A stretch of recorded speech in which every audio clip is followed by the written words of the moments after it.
It happened on a Friday evening at the Mariner's Table, one of the most elegant restaurants in Savannah. The chandeliers glowed like melted gold, and the waiters moved in quiet rhythm, carrying trays of champagne and laughter. I had come to celebrate my son Lucas's promotion, just like any proud mother would. I wore my best navy dress, the same one I had saved for special days. It wasn't new, but it was clean, pressed, and carried years of quiet pride. When I walked in, I could feel the shift in the air. Caroline, my daughter-in-law, saw me first. Her smile was polite, but her eyes told a different story: embarrassment, maybe even annoyance. She looked around the crowded table where Lucas's colleagues and their wives were seated. The table sparkled with crystal glasses and too much perfume. "Oh, Mom," she said in that sugar-coated tone people use when they want to sound kind but don't mean it. "The table's already full. Maybe there's a diner down the street that suits you better."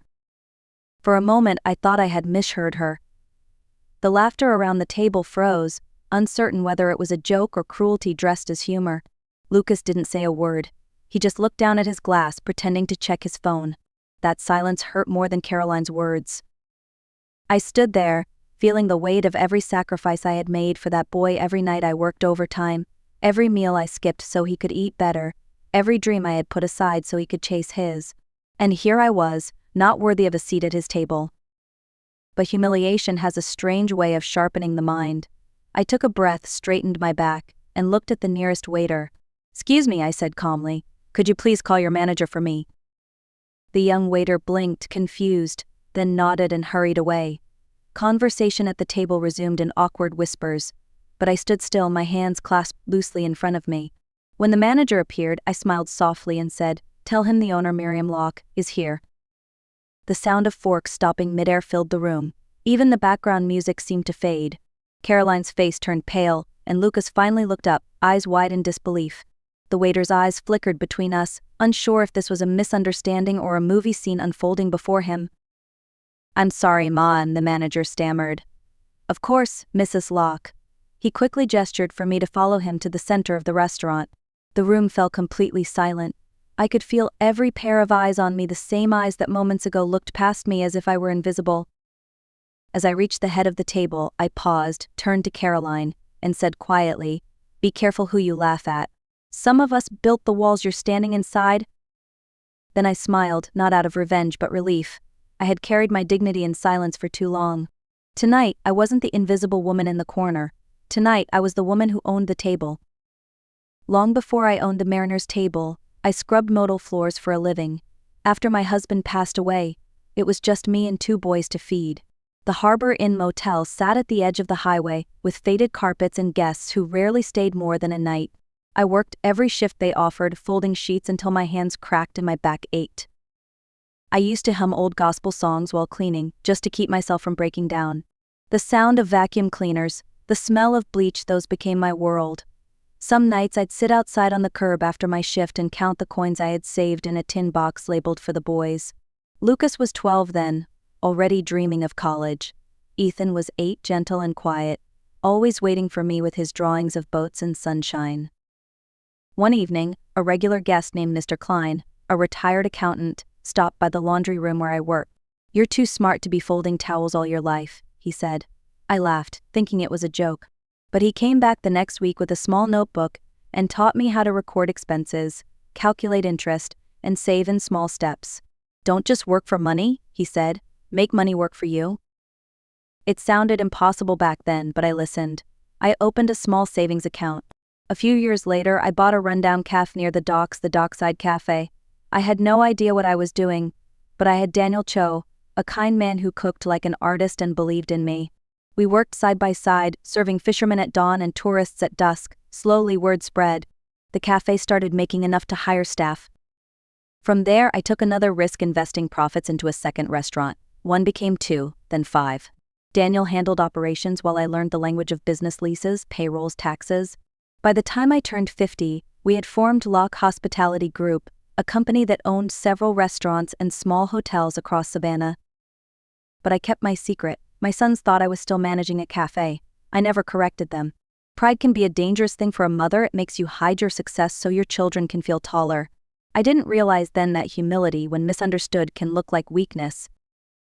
As the years went by, my boys grew into men. Lucas, the ambitious one, rose quickly in the banking world. Ethan, the gentler soul, became an engineer, though his career never quite found steady ground. I was proud of them both, though they rarely called anymore. It's strange how the more successful your children become, the less they seem to remember the hands that built their foundation. Lucas started hosting dinners with his colleagues, events filled with fine wine and people who spoke too loudly about money. I would get invitations sometimes, though always as an afterthought. When I showed up, I'd notice how Caroline, his wife, would glance at my shoes, at my purse, at the simple cardigan I wore. She never said anything cruel, not directly. But silence can hurt more than words. It's the kind of silence that makes you feel like furniture there but unseen. Ethan visited occasionally, often to fix a leaky faucet or mow the lawn. He loved his brother but lived in his shadow. Once, when I asked him why he didn't stand up for himself, he said softly, "It's easier to just let Lucas lead." I saw the same thing happening between them and me. It was easier for them to let me fade quietly into the background. Then, one Sunday afternoon, Lucas came by with Caroline. They sat me down, smiling politely, and started talking about the future. Lucas said, "Mom, we've been thinking, maybe it's time you consider moving into a senior community. You'd have company there and everything you need." He said it so gently that someone else might mistaken it for love, but I saw it for what it was: a polite eviction. A way to move me out of their picture-perfect lives.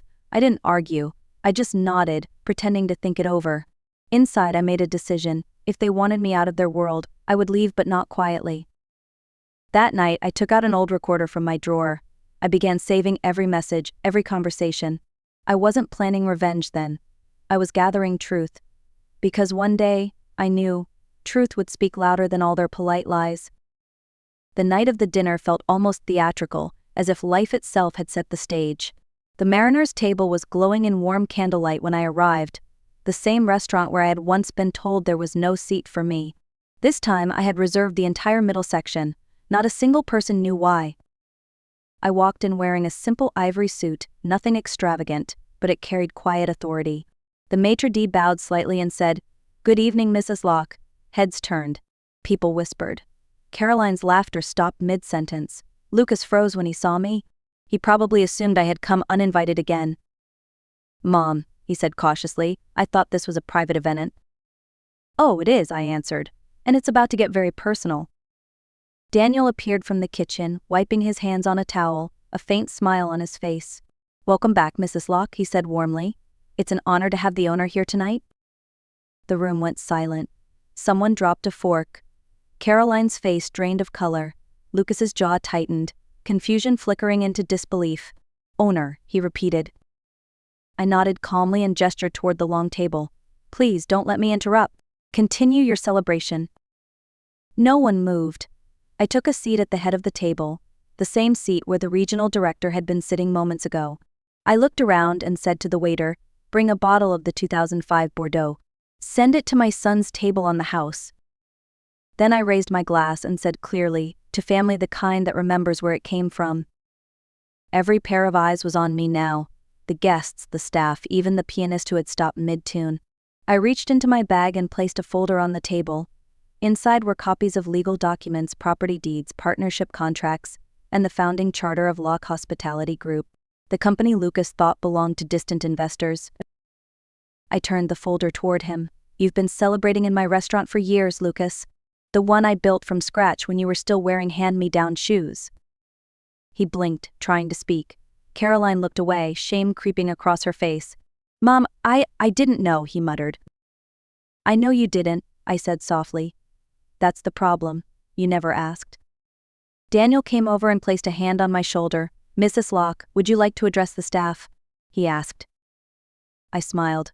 "No, Daniel, tonight isn't about power. It's about respect."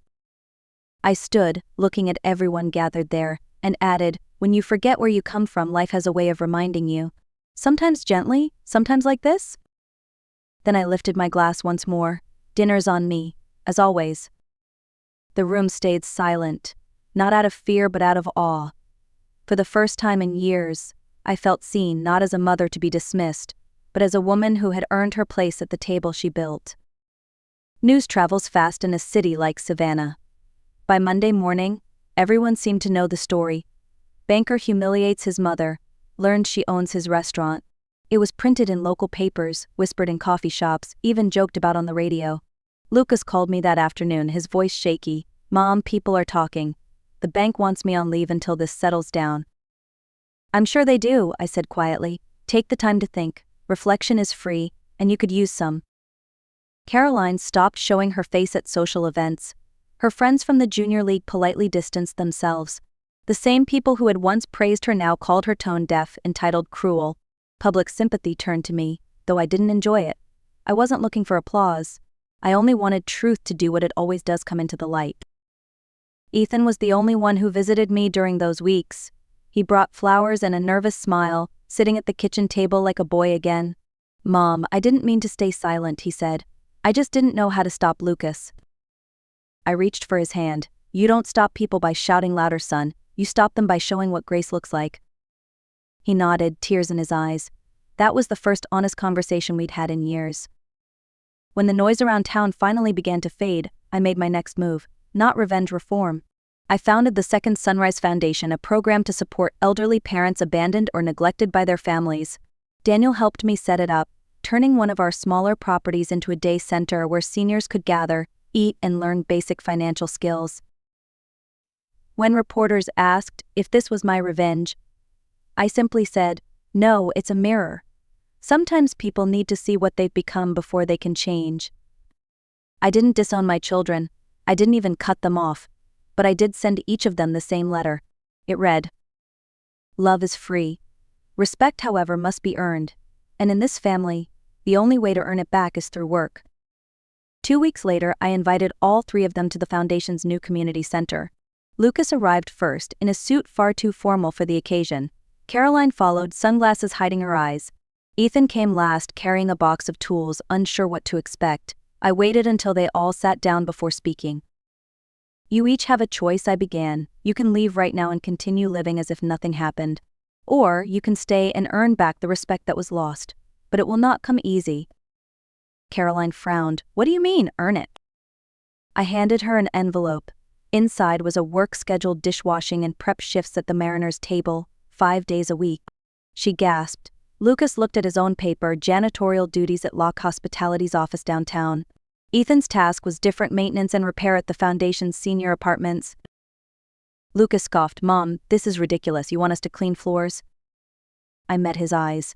"Those floors paid for your degree." He fell silent.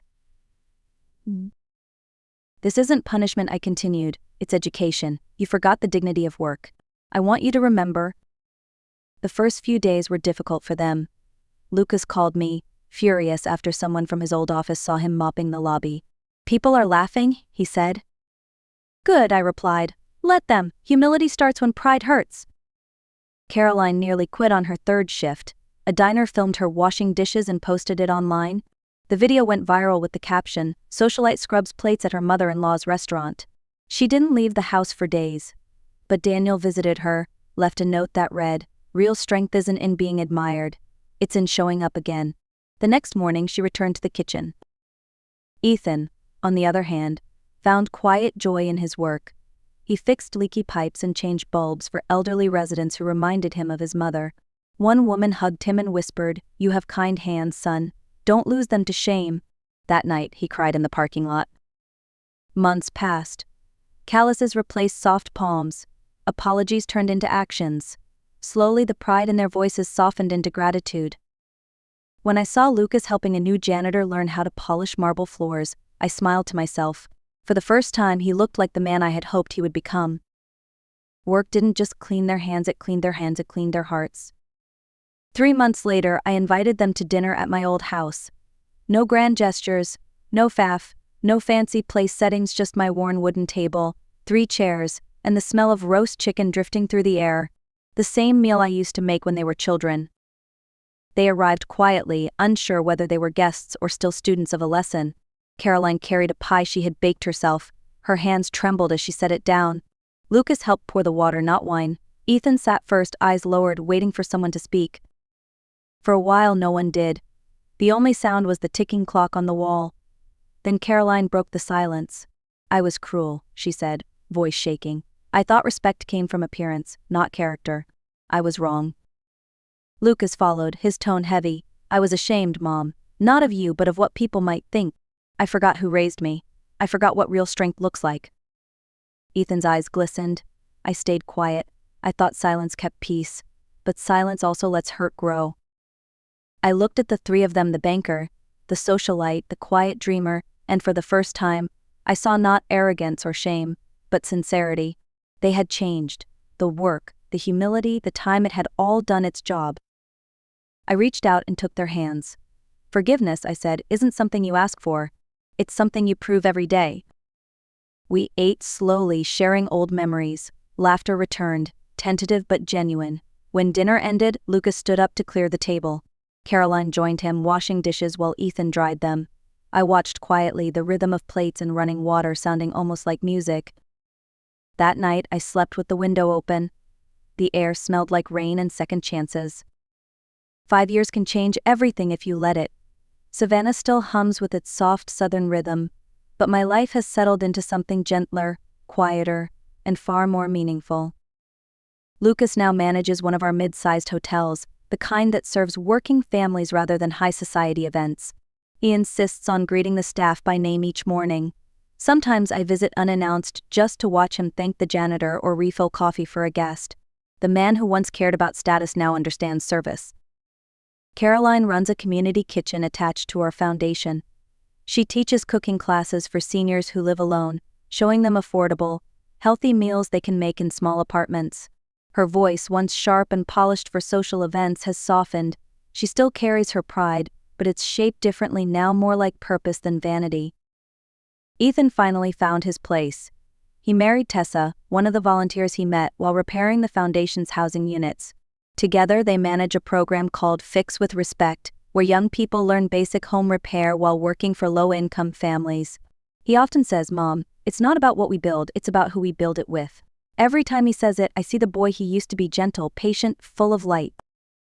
As for me, I've stepped back from the day-to-day operations of Lock Hospitality. Daniel and a younger team now handle the business, while I dedicate my time to the Second Sunrise Foundation. We've grown from a single center to 4 across the state. Hundreds of older men and women who once felt forgotten now have a place to belong. We teach them to budget, to write resumes, even to start small businesses. Some days I sit among them, listening to their stories, realizing we all share the same desire to be seen, to be valued, to matter. Last year, the Mariners table celebrated its 40th anniversary. On one wall hangs a brass plaque engraved with the words, "Dignity is the house special here." Every time I walk past it, I smile, not because of pride, but because those words are true. People still ask if I regret exposing my family that night. I always tell them the same thing: I didn't expose them. I simply revealed the truth. Time didn't erase what happened, but it transformed it. The woman who was once told she didn't belong at the table now welcomes others to sit beside her. Respect isn't inherited, it's earned one choice, one act, one humble day at a time. And if this story found you tonight, wherever you are, take it as a reminder: dignity costs nothing, but losing it costs everything. If you believe in second chances, share this story, like it, comment, tell me where you're watching from. Because maybe, just maybe, your voice will be someone else's sunrise.